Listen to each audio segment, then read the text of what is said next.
Awesome. Welcome back, everyone. It's Michelle from Good Biz, and I'm super excited for today's interview. I'm excited to introduce Devin from the Canvas and Querencia Studios. I actually stumbled across the Canvas, which is a retail store, while walking down the street in the Bowery, and I saw the kind of like sandwich board outside talking about sustainable fashion, and this is like a store that really embraces the sustainability development goals. And I was like, that's my kind of store. I'm going to walk in and figure out what's going on. And since then, I've kind of been obsessed and been emailing Devin, trying to figure out when he was available so we could chat. And he's finally here. So I'm super excited to introduce Devin, but I'll give Devin some space to introduce yourself and the two different businesses. Thank you so much, Michelle, and it's super cool to be in contact with Good Biz. Like I said when we spoke offline, anytime someone is entering the store on the premise of the UN Sustainable Development Goals, there's a connection, because really fashion is not typically referred to in the terms of how is a product or a brand advancing any of these causes. So the fact that that is what brought you in, and it wasn't something in the window, it wasn't necessarily a garment, it was those goals, I think demonstrates where things are going. So thank you for not only coming in the store, but expressing that, sharing that, and taking the time to speak with me. I really appreciate it. Yeah, definitely. So explain to us the Canvas, the retail store. You just mentioned a little bit about fashion and kind of just the story behind that. How do you get to have a store on Bowery that's focused on sustainable fashion? Sure. So when you walk into the Canvas, you're getting what you should get in any major city around the world, which is access to good product. And right now, any major city in the world, you're getting access to often very cheaply made product made with no respect for the humanity of the people in the countries that they're producing it in. No storytelling. It's just buy. The clothing falls apart, and there's no process for recycling or upcycling at all. It's essentially often useless in its final form, or is just thrown away by the end consumer.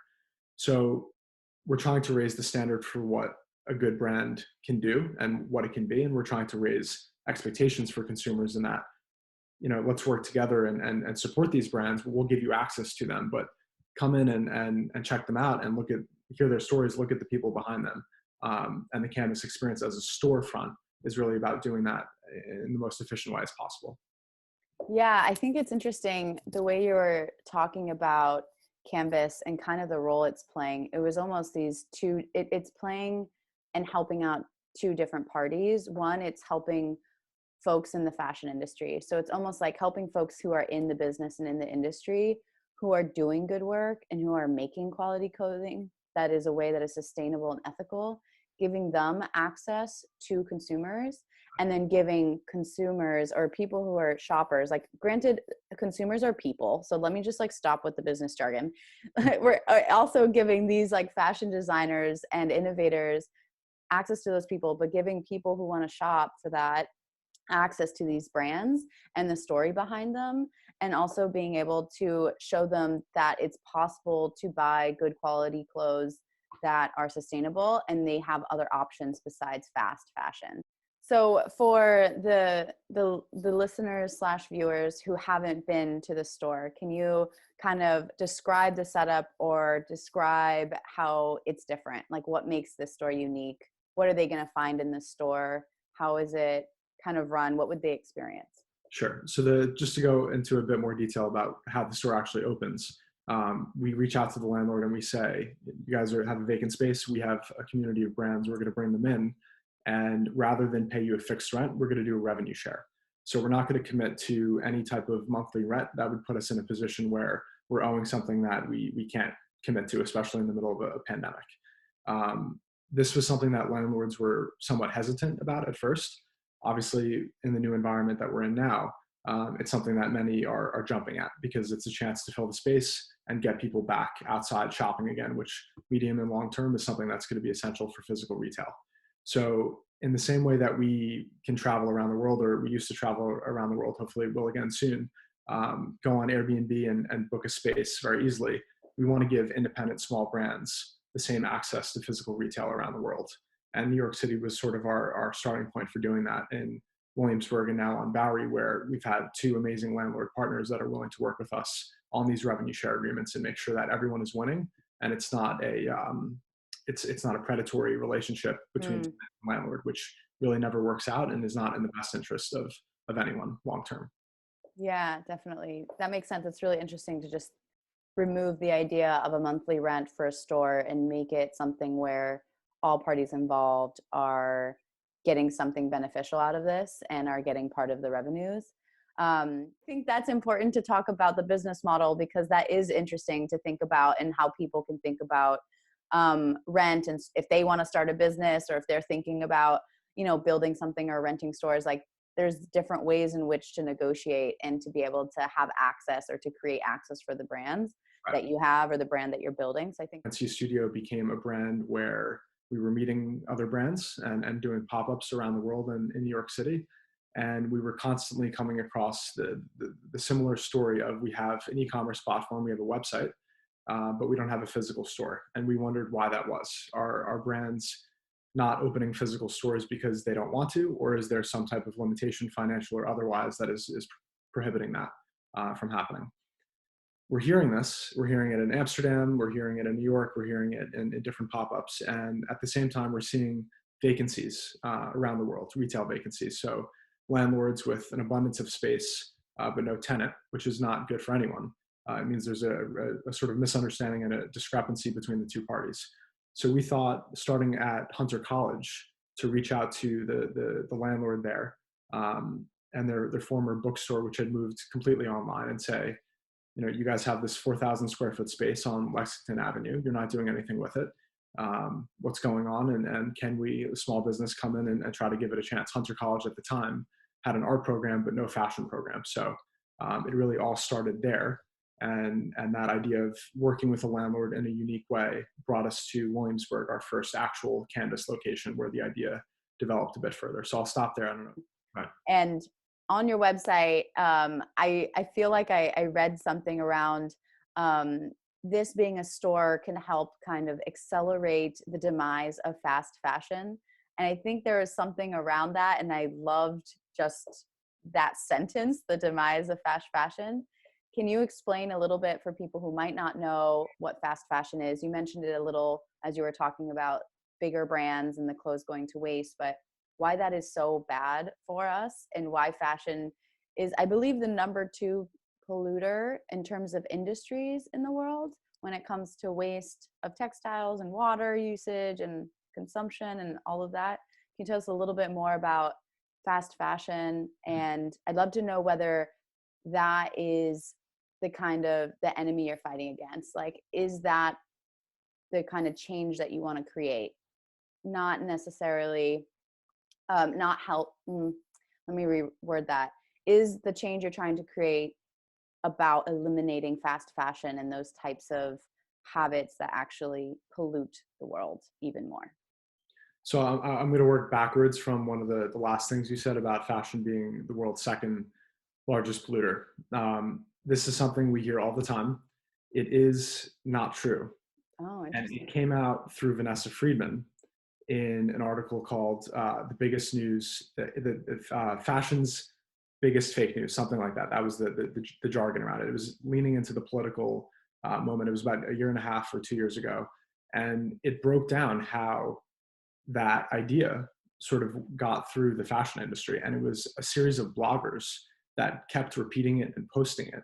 And she played the telephone game, and she figured out exactly where it came from and how it went through the industries, into the conferences, into the think tanks, and then into the brands that were using the fact as a touch point for making their case. Now, this is coming from the New York Times. Vanessa Friedman, a renowned journalist, she's making the point that it may be true that fashion is a large polluter, and we shouldn't distract attention from that reality.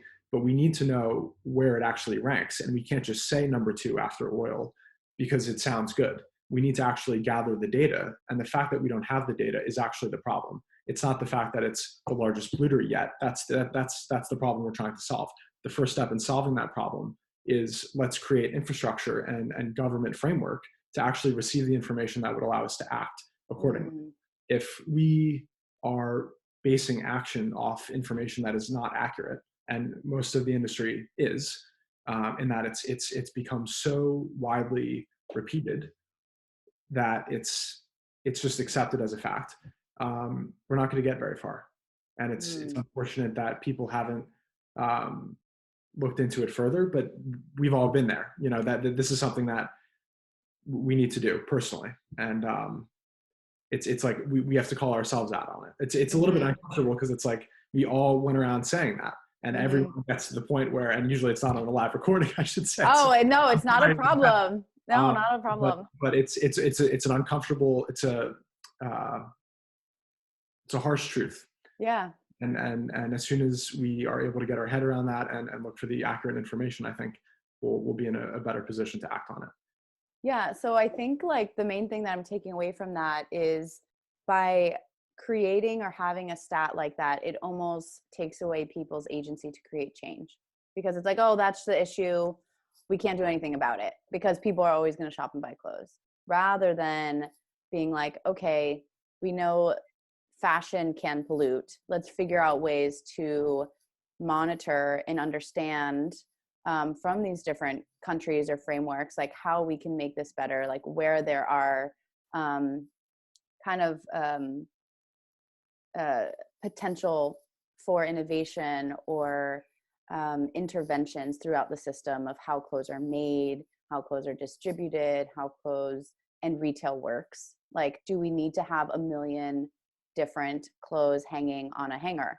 Could we have just a few, and then could you order it when you are ready and it'll get to you in so many days? Like, does it need to be not just fast fashion in terms of how often? I actually don't even know where the term fast fashion came from, like how and why it's called fast.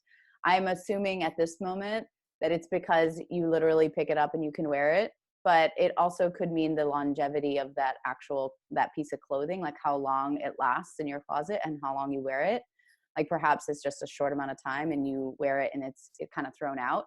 So even like thinking about and pulling apart what fast fashion means would be helpful if you have an opinion on that. Sure. Yeah. So the reference that I've heard is it's similar to fast food in its quality and its impact on our health environment, which de facto is also on our personal health. Yeah, So definitely. it's a race to the bottom. It illustrates a lot of what has happened in the last few decades in the United States, where we used to produce clothing here, and then we just pushed everything overseas, and it was about the cheapest possible product and labor, and then sending that back to us for our consumers, our people, to be able to shop it at the lowest possible prices. Obviously, that has had a massive impact in ways that I don't think many people really understood or wanted to get their head around or look into further. So that's sort of where fast fashion comes from. And then the demise of fast fashion will be somewhat a reversal of that process, in that we need to support the people that are making products well, supporting others as they do that, and give them a place to sell their clothing so that people around the world can access them and participate in their supply chain. So that's the role that Canvas plays. If there are people who exist who are making better quality, more responsible, ethical clothing, but you realized there was a missing piece, there was not a way for them to get access to people in a way that was easy, in a way that was fun, in a way that was branding, that told their story. You had to know about them in order to find them, and you're giving them a place where they can be discovered. Right. You're giving them space where people can walk by like me and walk in and be like, these clothes are awesome. I was actually shopping last night on the website. I'm like, oh, I like this brand. Oh, I like that. I like how these are all telling a story, and I can know more about them and how they're made and feel better about what I'm shopping. Can you tell me a little bit about the sustainable brands and the fashion that is in the store? Like what are the types of things that they're doing that is different? Like, how are they making these clothes differently? What makes them better than, the typical fast fashion and retail stores anyone would typically shop at? Sure. So when a brand applies to join the Canvas, they have to detail 3 things. They have to detail the product, the quality, and the supply chain. And of the 17 sustainable development goals, which of those they're addressing and how they're doing that. So certificates, photos, documentation, anything that they can provide that sort of helps us understand what they're actually doing. And then we'll assess that and come to some understanding of, are they doing their best? Where do they want to go in the future? And what, if someone buys this, where is it going to go? Is it going to be upcycled? Will it be used for a long time? Can we create a way to put it back in a supply chain, create a circular system? So these are the things we're thinking about when a brand applies to join the canvas. We can sort of divide brands by new clothing that is made well and clothing that is being reused and upcycled and something is being added to it. That's how I would sort of divide the two types of brands that we have at the canvas. So there is an argument, it's ongoing in fashion, about whether one or the other should survive and continue on, because on the resale side, on the upcycling, you have people monetizing one piece of garment over and over and over again. And we see now with a company like Kering, which is a large luxury conglomerate, investing in Vestiaire Collective, a French-based resale platform. They're going to take a stake in that process. So someone puts that garment online, resells it for more than the original price. Kering now has a stake in that resale process and in further profit margins, which when we think about that doesn't make a lot of sense. So it's sort of like regurgitating product over and over again for the benefit of ultimately a larger company or a conglomerate in the end. So looking at the newer ways of producing clothing, how can we create things, clean energy, reducing water, making sure people are taken care of? What this comes down to for us is really giving brands the ability to talk about their story and giving customers the ability to read into that and actually understand in detail. So the way that we're doing that is with technology integration in the store. Soon you'll be able to walk into the canvas, scan a QR code, and then see every individual involved in making a garment through a company called ReTip. So they're a sort of a blockchain-powered storytelling platform. That's what they call themselves.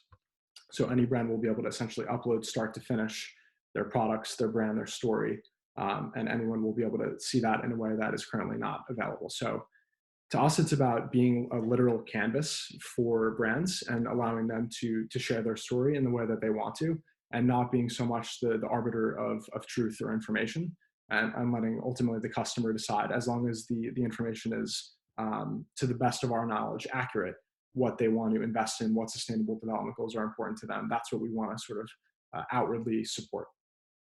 I love that. And I love the idea of the QR code and allowing the shopper to just have the access of even more information that might not be available in store.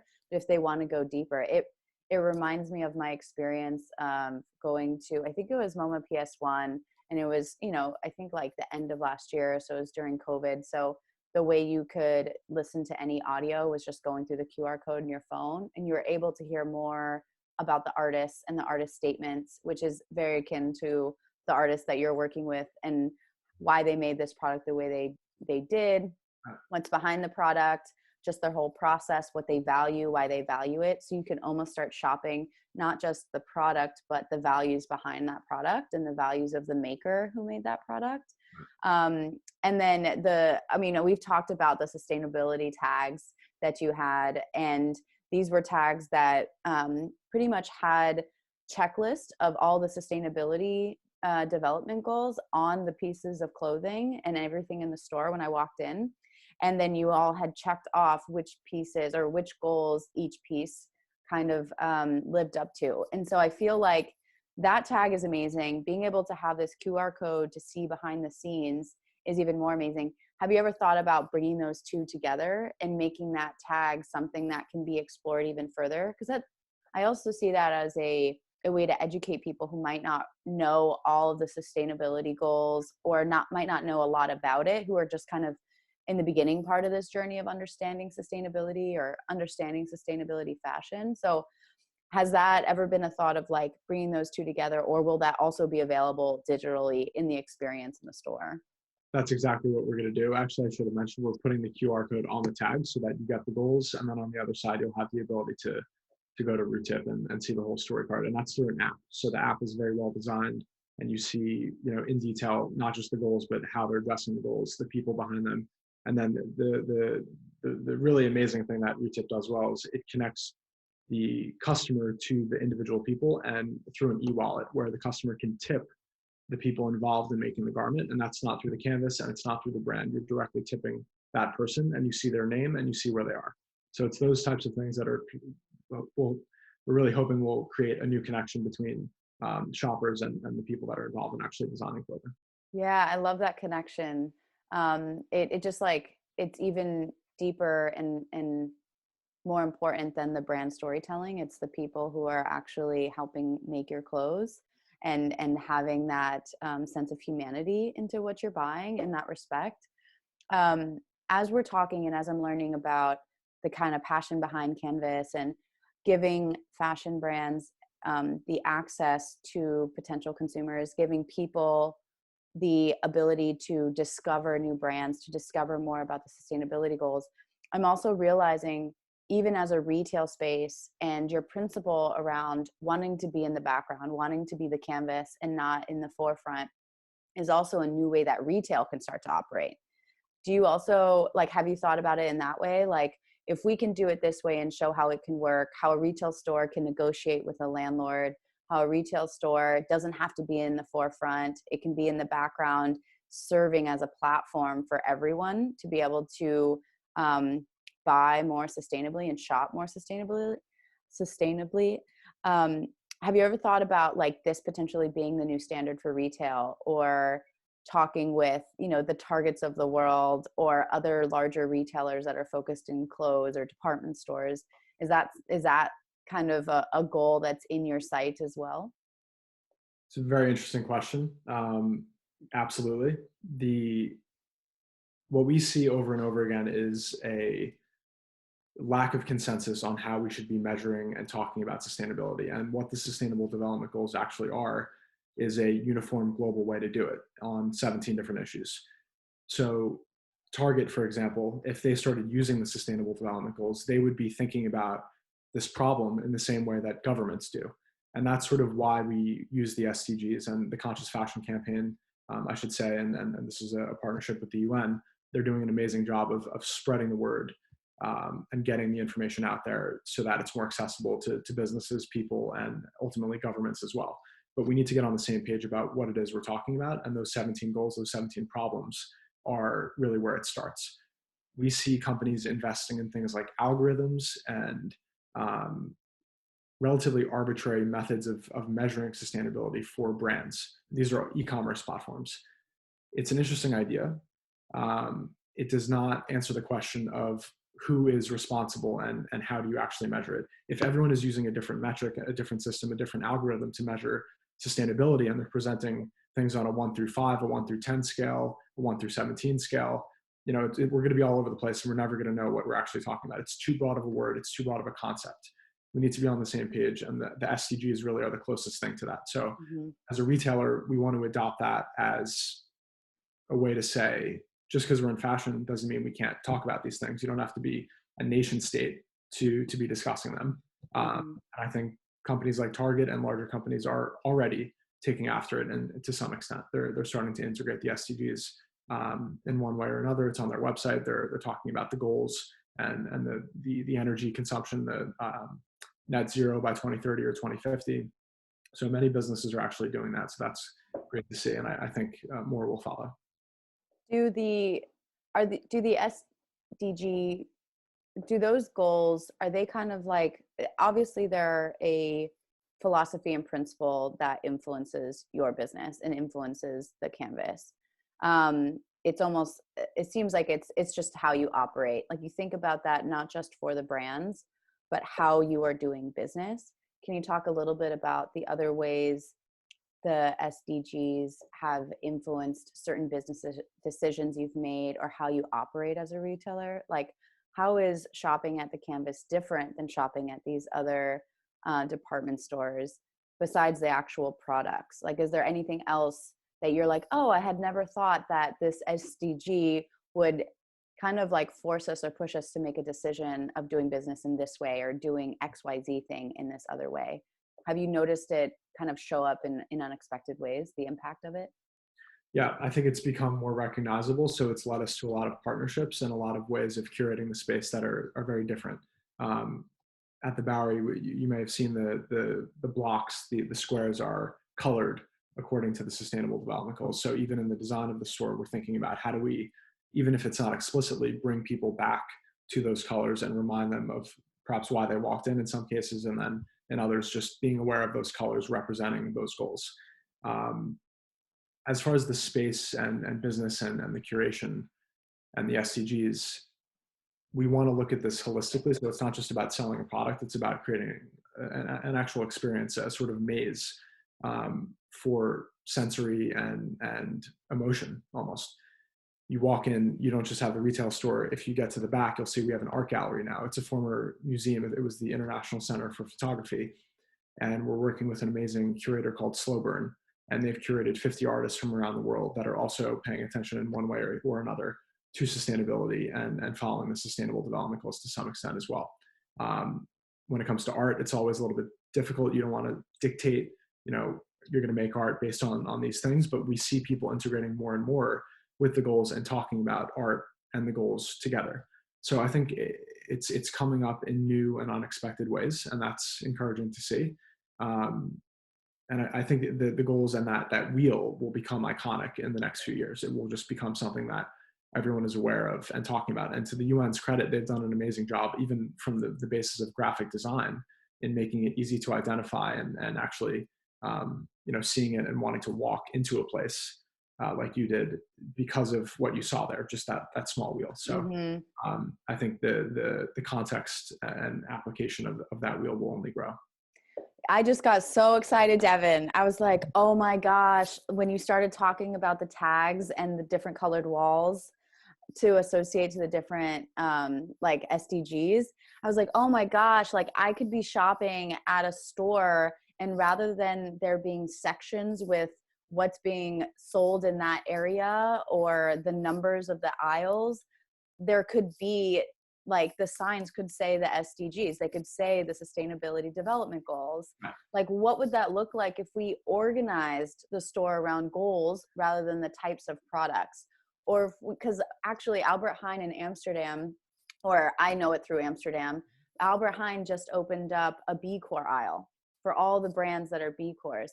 And so having that news come out like yesterday or last week, and thinking about integrating SDGs into a shopping experience and almost making that the organizing principle of how people navigate the space and shop through the space, like that would be a really, like that is huge. Like that could be amazing if we were to change behavior in that way.